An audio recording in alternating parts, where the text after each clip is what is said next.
News Channel 5 Network, this is Morning Line with Nick Barris.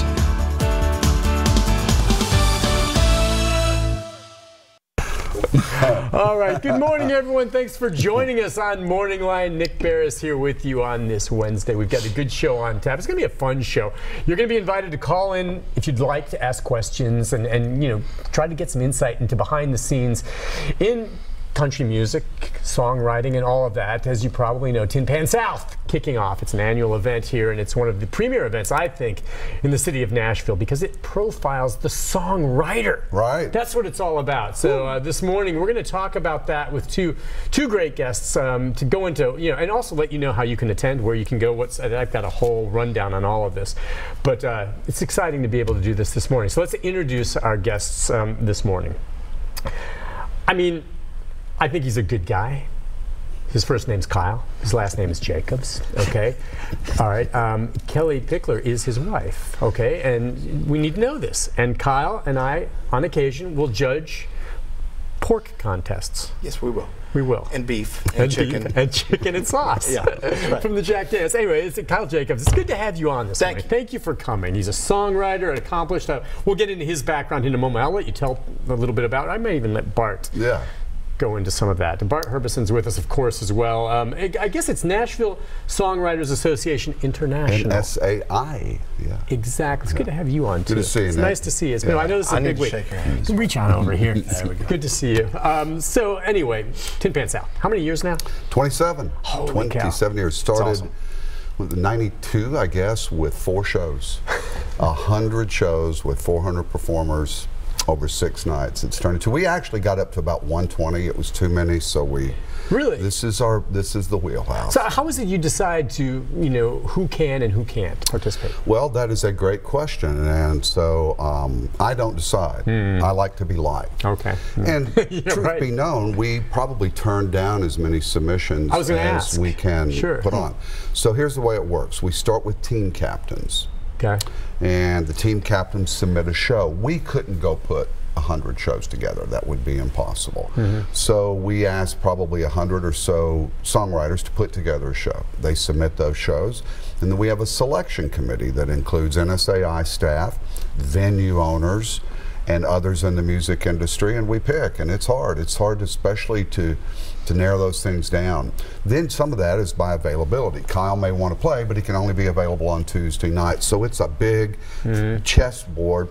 We've actually got a big board with posties. Okay. And you move one, especially close to announcing the festival, they all have to move around. Now they can come from all around the country too, right? They do come from all around. Some from around the world? Yeah. Get some from overseas too. Absolutely. What were you going to say, Kyle? I was just going to plug my show. I'm playing at the Bluebird, right? I'm at the Bluebird Friday night, 6:30 with Ben Glover, who has like I think 35 #1s. Yeah, it's insane. Yeah, but did he have a #1 that debuted #1 on the country charts? Did he? I don't think he did he? He didn't. I mean, no, he didn't. I mean, no. Somehow I got lucky enough to write with Lee Brice and Billy Montana a song called "More Than Memory," and what the world doesn't know is that that's for Garth Brooks. Of course. What the world doesn't know is that I just spell checked and got the coffee. So, will you perform that one? Yes. You will? I will. Okay. Yeah, and that's, to me, all right, let's just for folks maybe, for whatever reason, aren't familiar with Tin Pan, the whole idea is for songwriters. And it's not just hearing them perform it. It's also, I assume that you'll talk and tell a little bit about the thinking that went into it. And how, I think that's what's so fascinating to a lot of people. That's our favorite thing to do. And that's the whole Bluebird experience that has spread out into other venues, is the story behind the song. Because people recognize the song, they know the song, but they want to hear the inspiration behind the song.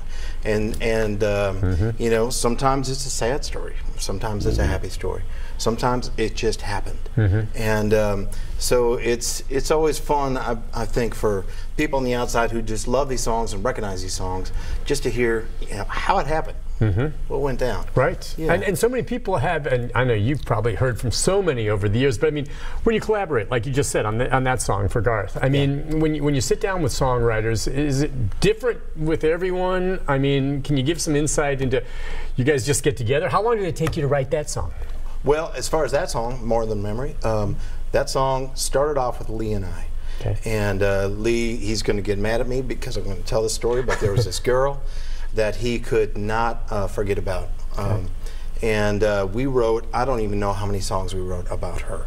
But he got to a point where he's like, Kyle, I can't get her out of my mind.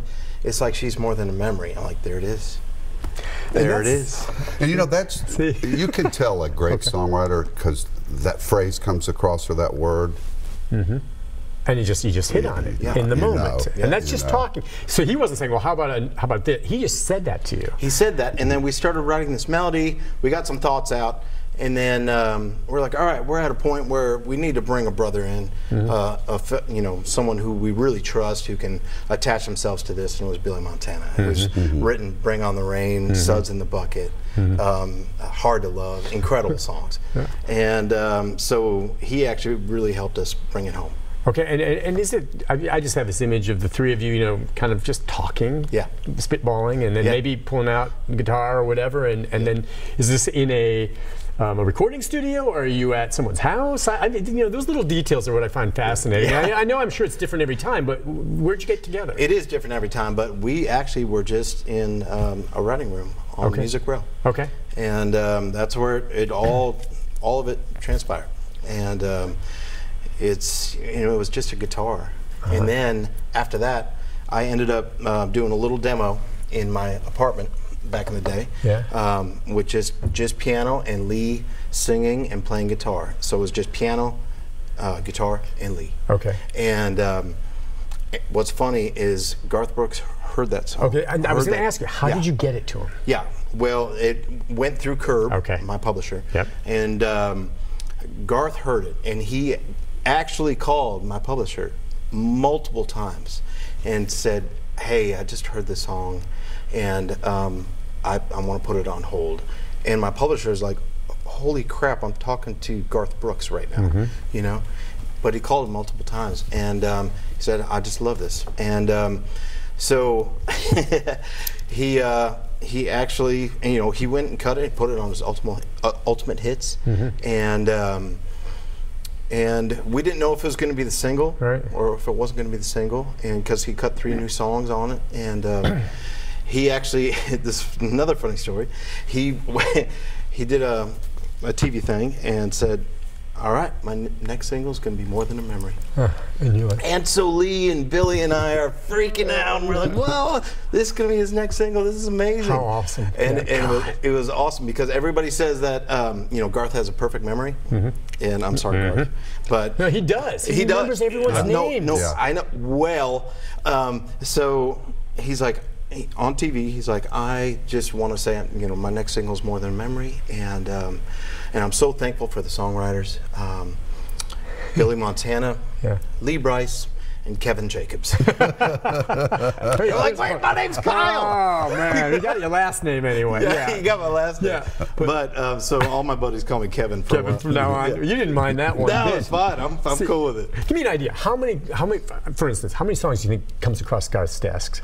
Well, just to say that for them to be I can tell you, how many on a major artist, this is the ones that their inner circle or them, I hear it's 10,000 songs. You know, that their inner circle, the A&R people at their record label, maybe their publisher, somebody else they've got. What do you think they hear, Kyle? Several hundred by the time it gets down to the artist. What does Lee hear? You write a lot of them with him, but it's hundreds that the artist actually hears, but it narrows. Okay. Well, I would think so, but I mean, they hear so many, and I'm sure many of them are terrific songs, but you know, it just has to be something that hits them right. Something about it grabbed Garth, and he knew this would be a great song. Yeah, there's a lot of factors that come to it. It's like, you know, if the artist already has written or already has loved some ballads, they don't need any more ballads. They need something that's up tempo and feels good. You know, and it just depends on what is going to fit in the record. And what is going to make the record that artist wants. You hit it on the head there. I mean, it's not just the talent in the songwriting, but it's also timing. As with anything in showbiz, right? Well, when you hear all these stories, it's pretty rare that you set out, Kyle, unless he's writing it with the artist, would write a song for an artist, and that artist actually ends up recording it. It's usually another artist ends up. You may have that in your mind, but it just doesn't work that way. Very rarely. if you're Tony Arata.